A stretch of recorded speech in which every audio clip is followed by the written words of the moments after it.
Hello, I'm Grandma Ray, and this is Grandma Ray Reads. I love children, I love books, and I love reading books to children. In this video, I am recommending The Kiss That Missed. Now, I must admit, I never read this book to my grandchildren because my grandchildren are the ones who told me about this book. It is very sweet. The illustrations are adorable. This was written and illustrated by David Melling, and it's just a really fun story. It is my hope that you'll fall in love with this book and you'll buy it and read it to your children. So here we go.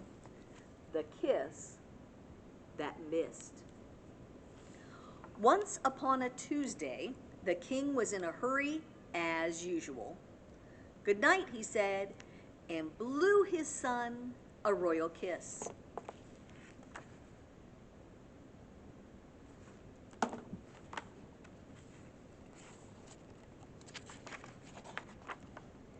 It missed. The young prince watched it rattle around the room, then bounce out of the window and into the night.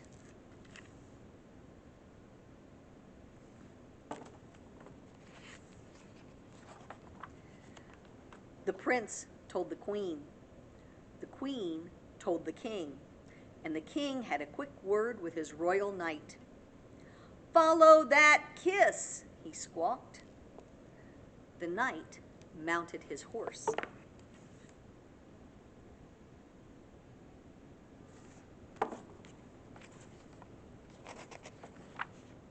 Eventually, and galloped off in hot pursuit until they came to the wild wood. Wild creatures with wild eyes, too much hair, and very bad manners lived there. It was dark, it was smelly, it was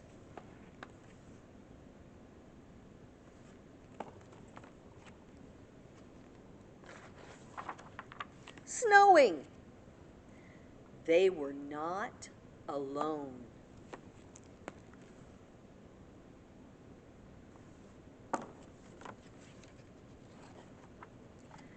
There were bears with long claws and growly roars, swooping owls of all shapes and sizes, and a pack of hungry wolves with dribbly mouths. "Eek!" squeaked the knight, and then suddenly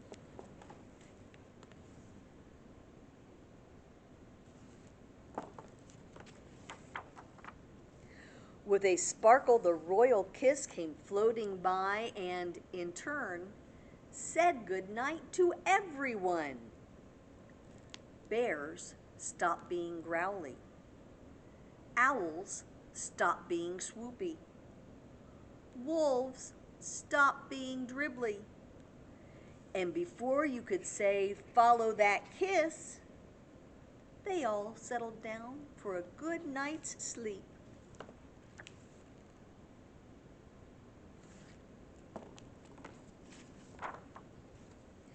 After a while, they sat down on a wrinkly old tree trunk to rest. The wrinkly old tree trunk twitched and slowly rose into the air, above the woods and into the clouds.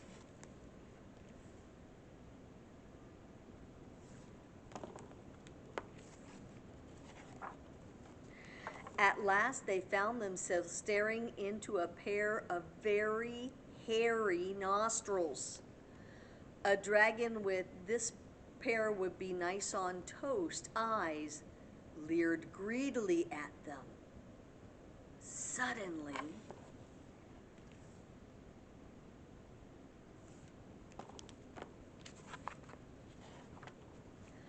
with a sparkle, The royal kiss came floating by and flew right up the dragon's nose.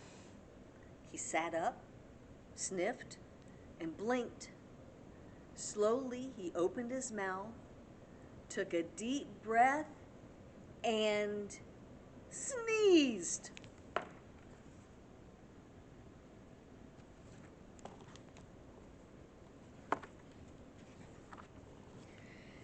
"Hang on," he said as they tumbled through the trees. "Come back," he puffed as he lumbered after them. "I want to pick you up and..."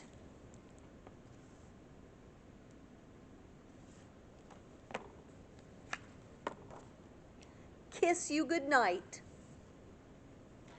Slowly, they all made their way back to the castle.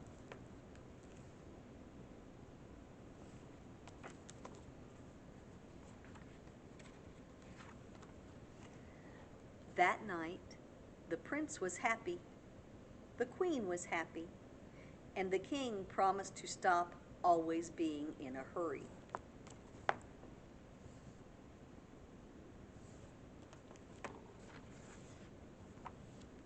He made sure everyone was comfortable and slowly read them a bedtime story from beginning to end.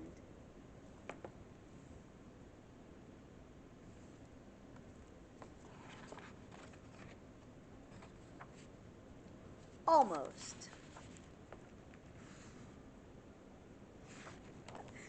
Isn't that a fun story?